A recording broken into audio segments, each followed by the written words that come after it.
Bismillahirrahmanirrahim. Assalamualaikum warahmatullahi wabarakatuh. Selamat pagi anak-anak semua. Bagaimana kabarnya hari ini? Alhamdulillah, semoga kita selalu diberikan kesehatan dan dijauhkan dari segala penyakit. Oke, sebelum kita memulai pembelajaran pada pagi hari ini, marilah kita berdoa terlebih dahulu. Berdoa dimulai. Berdoa selesai. Nah, hari ini kita akan membahas tentang sifat wajib dan sifat jaiz serta sifat mustahil bagi Allah. Nah, sebelumnya anak-anak juga pasti pernah belajar apa sih sifat wajib Allah itu, apa sih sifat mustahil Allah itu, dan apa sih sifat jaiz Allah itu. Nah, di materi kali ini kita hanya mengulang sedikit saja tentang materi-materi tersebut karena kan dari kecil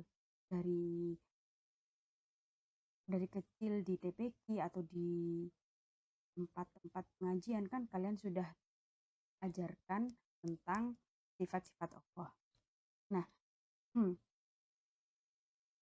yang pertama yaitu tentang pengertian sifat wajib bagi Allah. Nah, sifat wajib bagi Allah adalah sifat-sifat yang khusus atau sifat-sifat yang hanya dimiliki oleh Allah dan tidak ada satupun makhluk yang memiliki sifat tersebut. Jadi, sifat-sifat yang hanya dimiliki oleh Allah dan tidak dimiliki oleh makhluknya. Sifat tersebut melekat pada zat Allah. Itu ya.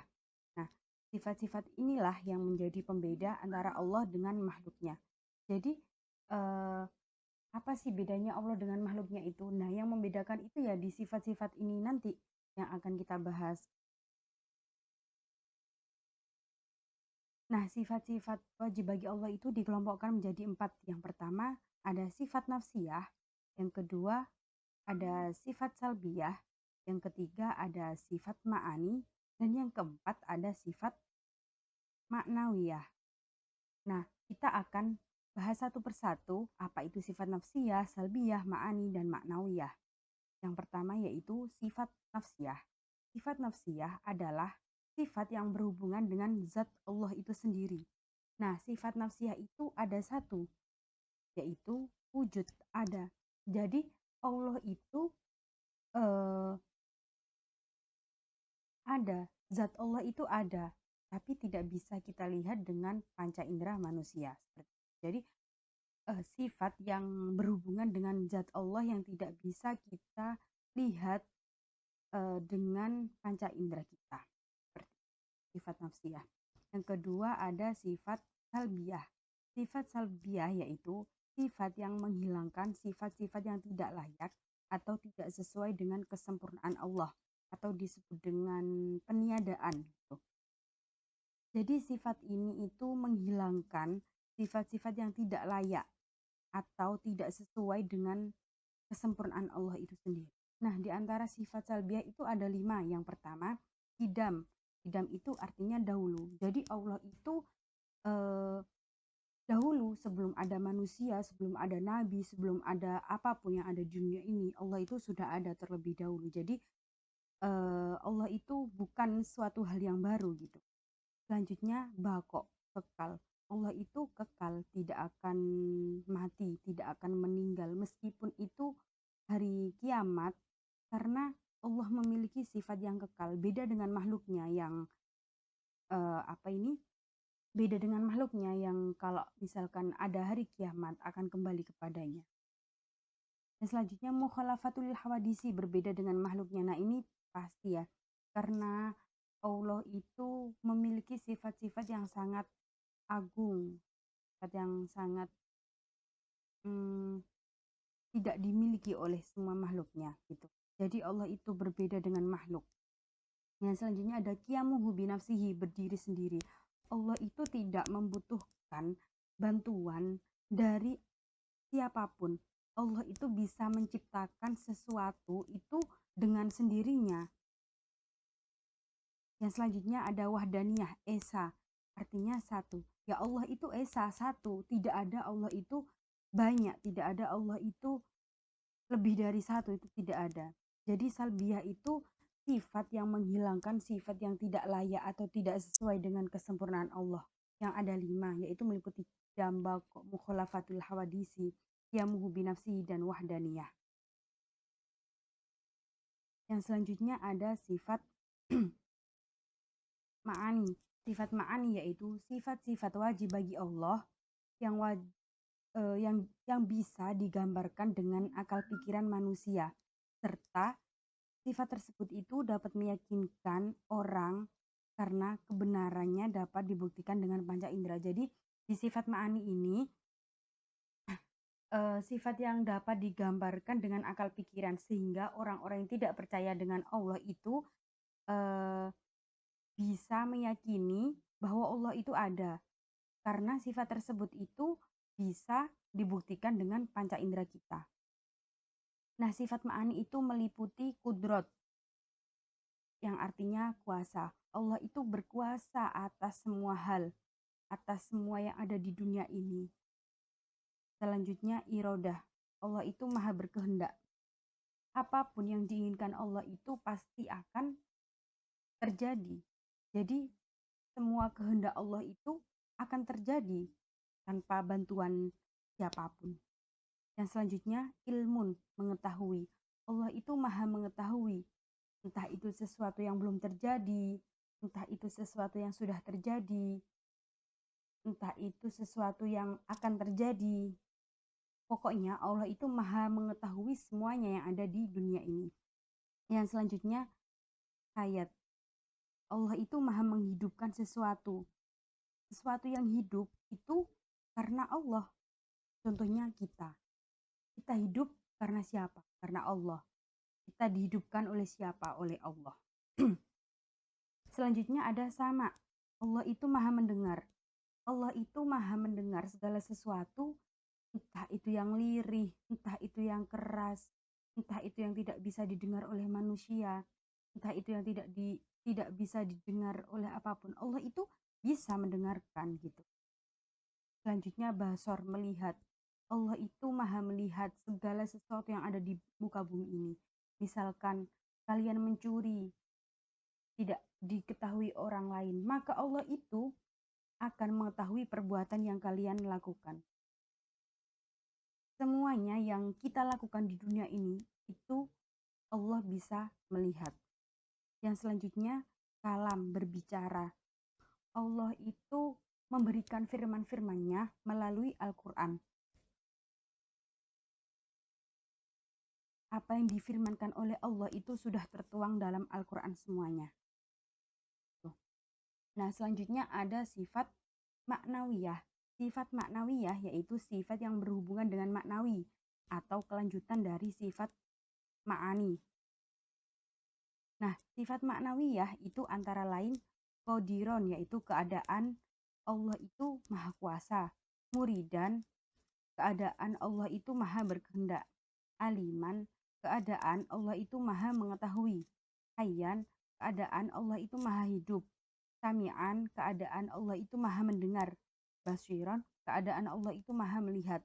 Mutakaliman, keadaan Allah itu maha berfirman. Jadi di sifat maknawiyah ini sifat-sifat yang berhubungan dengan sifat ma'ani, seperti itu, atau kelanjutan dari sifat ma'ani. Oke, selanjutnya kita ke sifat mustahil bagi Allah.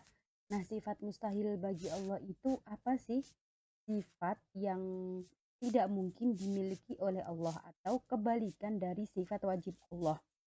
Nah, sifat mustahil itu ada 20 seperti halnya sifat wajib bagi Allah. Karena mustahil itu kebalikan dari sifat wajib. Nah, sifat mustahil itu ada apa saja? Ada yang pertama, adam, artinya tiada. Yang kedua, hudus, artinya ada yang mendahului. Yang ketiga, fana, artinya musnah.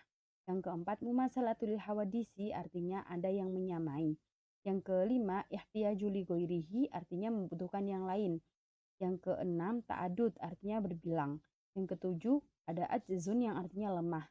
Yang kedelapan, ada karohah yang artinya terpaksa. Yang kesembilan, ada jahlun yang artinya bodoh. Yang kesepuluh, ada mautun yang artinya mati. Nah, yang selanjutnya ada somamun yang artinya tuli. Amma artinya buta. Bakamun artinya bisu. Ajizan artinya zat yang lemah. Karihan artinya zat yang terpaksa. Jahilan artinya zat yang sangat bodoh. Mayitan artinya zat yang mati. Asoma artinya zat yang tuli. Akma zat yang buta. Abkama zat yang bisu. Jadi ini semua merupakan sifat-sifat mustahil atau sifat-sifat yang tidak mungkin dimiliki oleh Allah. Tuh. Nah, selanjutnya kita ke sifat jaiz Allah. Sifat jaiz Allah itu apa sih? Sifat jaiz Allah adalah sifat yang mungkin atau sifat yang boleh ada dan boleh tidak ada pada Allah. Nah, sifat ini ada berapa? Ada satu yang berbunyi fi'lu kulli mumkinin au tarkuhu. Artinya, Allah dapat melakukan sesuatu hal dan Allah pula dapat tidak melakukan suatu hal tersebut. Misalnya nih ya, dalam penciptaan manusia, Allah itu mau memberikan manusia itu keadaan pintar atau keadaan bodoh. Nah, itu terserah Allah. Allah boleh melakukan, boleh memberikan orang tersebut kepintaran atau tidak. Nah, itu sesuai dengan kehendak Allah. Allah boleh melakukan itu dan boleh tidak melakukan hal itu. Gitu ya. Jadi sifat yang boleh ada dan boleh tidak ada pada Allah. Nah, selanjutnya kita akan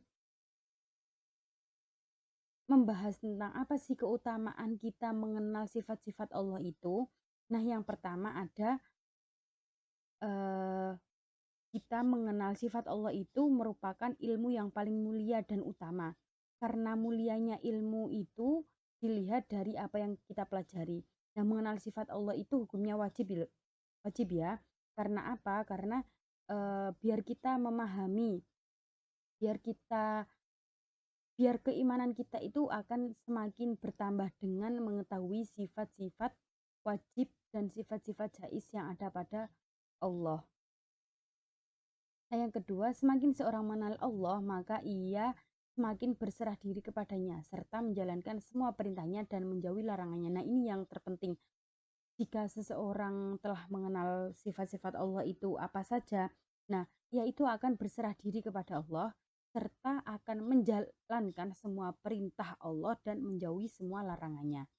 Yang selanjutnya, dengan meyakini sifat-sifat Allah itu, meyakini juga bahwa Allah itu maha sempurna dengan memiliki sifat-sifat yang telah disebutkan tadi.